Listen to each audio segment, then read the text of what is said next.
നമസ്കാരം, ജന്മഭൂമിയിലേക്ക് സ്വാഗതം. 18ാം ലോക്സഭാ തെരഞ്ഞെടുപ്പിന് നാളെ തുടക്കം. ഒന്നാം ഘട്ട ലോക്സഭാ തെരഞ്ഞെടുപ്പിനുള്ള പരസ്യപ്രചാരണം അവസാനിച്ചു. 21 സംസ്ഥാനങ്ങളിലെ 102 മണ്ഡലങ്ങളിലേക്കുള്ള പരസ്യപ്രചാരണമാണ് ഇന്നലെ വൈകിട്ട് അവസാനിച്ചത്. നാളെയാണ് ഈ മണ്ഡലങ്ങളിൽ വോട്ടെടുപ്പ്. 21 സംസ്ഥാനങ്ങളിലും കേന്ദ്രഭരണ പ്രദേശങ്ങളിലുമായി 102 മണ്ഡലങ്ങളാണ് നാളെ ഒന്നാം ഘട്ടത്തിൽ ജനവിധി തേടുക. ജൂൺ 4-ന് വോട്ടെണ്ണും. അരുണാചൽ പ്രദേശിലെയും സിക്കിമിലെയും നിയമസഭാ തെരഞ്ഞെടുപ്പും നാളെയാണ്. കേന്ദ്രമന്ത്രി നിതിൻ ഗഡ്കരി നാഗ്പൂർ നിന്ന് ഉൾപ്പെടെ 8 കേന്ദ്രമന്ത്രിമാരാണ് ആദ്യഘട്ടത്തിൽ ജനവിധി തേടുന്നത്. മുൻ Telangana governor Tamilisai Soundararajan Chennai south, BJP Tamil Nadu സംസ്ഥാന അധ്യക്ഷൻ കെ അണ്ണാമലൈ കോയമ്പത്തൂർ, കേന്ദ്രമന്ത്രി എൽ മുരുകൻ നീലഗിരി, മുൻ കേന്ദ്രമന്ത്രി പൊൻ രാധാകൃഷ്ണൻ കന്യാകുമാരി എന്നിവരാണ് ആദ്യഘട്ടത്തിൽ ജനവിധി തേടുന്ന മറ്റു പ്രമുഖ BJP നേതാക്കൾ. കോൺഗ്രസ് നേതാക്കളായ മുൻ കേന്ദ്രമന്ത്രി P. ചിദംബരത്തിന്റെ മകൻ കാർത്തി ചിദംബരം ശിവഗംഗ, മധ്യപ്രദേശ് മുൻ മുഖ്യമന്ത്രി കമൽനാഥിന്റെ മകൻ നകുൽനാഥ് ചിദ്വാര, DMK നേതാക്കളായ ദയാനിധി മാരൻ ചെന്നൈ സെൻട്രൽ, കനിമൊഴി തൂത്തുക്കുടി എന്നിവരും ആദ്യഘട്ടത്തിൽ തെരഞ്ഞെടുപ്പിലുണ്ട്.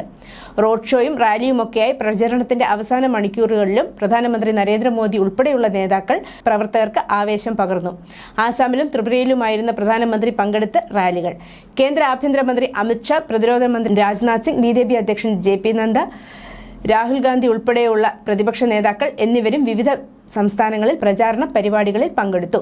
BJPയുടെ നേതൃത്വത്തിലുള്ള NDAയും പ്രതിപക്ഷ പാർട്ടികൾ ചേർന്ന് രൂപീകരിച്ച ഇന്ത്യ സഖ്യവും തമ്മിലാണ് തെരഞ്ഞെടുപ്പിലെ പോരാട്ടം. പ്രധാനമന്ത്രി നരേന്ദ്രമോദിയുടെ നേതൃത്വത്തിൽ കഴിഞ്ഞ 10 വർഷം കാഴ്ചവെച്ച സദ്ഭരണത്തിന്റെ റെക്കോർഡുമായാണ് NDA തെരഞ്ഞെടുപ്പിനെ നേരിടുന്നത്. 400-ലധികം സീറ്റുകൾ നേടി വീണ്ടും അധികാരത്തിൽ എത്തുകയെന്നതാണ് NDAയുടെ ലക്ഷ്യം.